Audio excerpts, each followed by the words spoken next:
I am Susan Paganelli with the KP Partnership for a Healthy Community, and today I will be reading Rabbit Stew by Donna Kosow and illustrated by Tamara Petrosino. Once, a while back, in a rickety old shack, there lived a dog. He wasn't very smart. He didn't have much money, but he was happy. The dog had a garden laid out in neat rows, nestled in a sunny meadow. In the spring, the dog planted seeds in his garden. In the summer, he cared for the plants and watched them grow. Then he would pick and eat the vegetables he'd grown. The dog loved his garden. But he had one big problem. Hungry rabbits would sneak into his garden and nibble on his vegetables. They made holes in his cabbage leaves. They dug up his carrots and potatoes, and they chewed on his parsley. The dog tried chasing the rabbits away, but they always came back.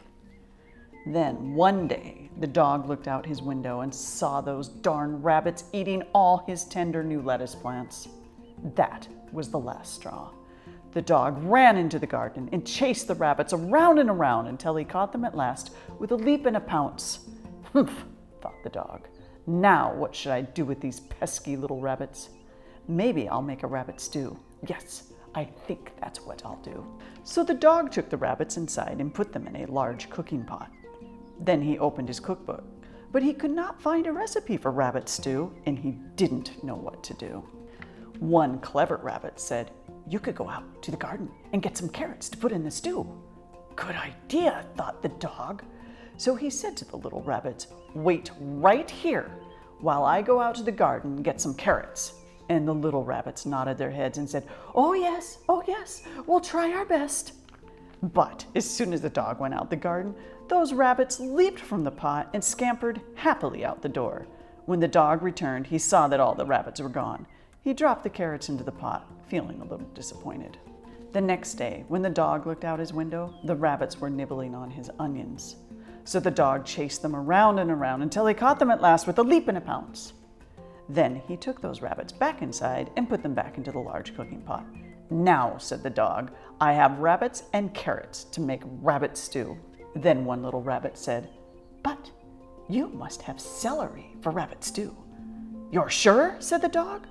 "I'll go out to the garden to get some celery, but this time you have to remember to stay in the pot, okay?" The little rabbits nodded their heads and said, oh yes, we'll try our best." But as soon as the dog went out to the garden, all the rabbits scampered happily out the door. When the dog came back, he saw that the rabbits were gone. As he put the celery in the pot, he thought to himself, "Those rabbits aren't very smart. They forgot to stay in the pot again." The next day, the hungry rabbits sneaked into the garden again. So the dog chased them around and around until he caught them at last with a leap and a pounce. Then he put those rabbits back in the large cooking pot. "I have rabbits and carrots and celery," said the dog. "Now I can make rabbit stew." "Oh, but you must have potatoes and onions to make rabbit stew," said one clever rabbit. "Yes, I know," said the dog, trying to look smart. "But if I go to the garden, you rabbits will forget to stay in the pot." After thinking a bit, one rabbit said, "You could shut the door. Then we couldn't run out that way." "Good idea," thought the dog. Then he said to the rabbits, "Now, you stay in the pot while I go dig up some potatoes and onions." The rabbits nodded their heads and said, oh yes, we'll try our best." Out to the garden the dog went, closing the door behind him, and as soon as he was gone, the rabbits leaped to the window and jumped out. Then away they ran, glad they had fooled the dog yet again. When the dog came back, he saw that the rabbits were gone. He put the potatoes and onions in the pot, and to his surprise, the pot was full to the top with vegetables. There was no room for the rabbits. "It's just as well that the rabbits are gone," said the dog, "because they wouldn't fit in the pot anyway. I'll just make rabbit stew without the rabbits."